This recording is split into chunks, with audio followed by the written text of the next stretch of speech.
আজ সারাদিন আমি কি করলাম চলো সেটাই শেয়ার করব তোমাদের সঙ্গে। তো হ্যালো এভরিওয়ান, কেমন আছো সবাই? আমি মোটামুটি বেশ ভালোই আছি, কারণ আমার শরীরটা কদিন থেকে খুব খারাপ করছিল। দেখো আমি সকালে স্নান করে পুজোটা করে নিয়েছিলাম, আমি ঘরে এসে তারপরেই দেখো আমার বর কাল রাতে আমার জন্য যে ফুলটা এনেছিল সেটা নিয়ে ঢং করছিলাম। আমি রান্নাঘরে গিয়ে দেখি যে সব আম্মা কেটে রেখেছিল, আমি ওইদিকে স্নান করার আগে মাছটাও কেটে রেখেছিলাম, এখন সেটাই রান্না করব।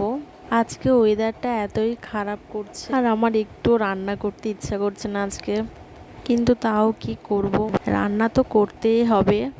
দেখো আমাকে দিদা সব কেটে কুটে দিয়েছে, আমি এবার রান্নাটা বসিয়ে দিয়েছি।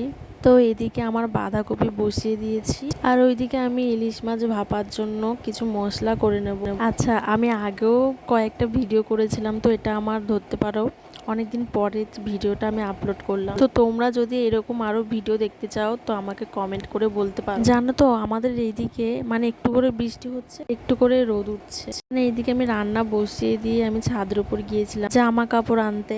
যাই হোক, আমার এই ঠান্ডা ঠান্ডা ওয়েদারে বেশ ভালোই লাগে, কারণ আমার গরম একদমই পছন্দ না। দেখো তোমাদের সঙ্গে কথা বলতে বলতে আমার রান্না অলরেডি কমপ্লিট। যেহেতু আমার শরীরটা একটু খারাপ জন্য আর বেশি কিছু রান্না করিনি। আমি খাওয়া দাওয়া করে একটুখানি শুয়েছিলাম, এখন কিন্তু বিকেল হয়ে গেছে, মানে আমি ঘুম থেকে উঠে ছাদে গিয়েছি, আমি কটা রিলস ভিডিও করছিলাম। এখন মেঘটা কি সুন্দর লাগছে, আজকে আমার ভীষণ বোরিং লাগছিল সারাটা দিন।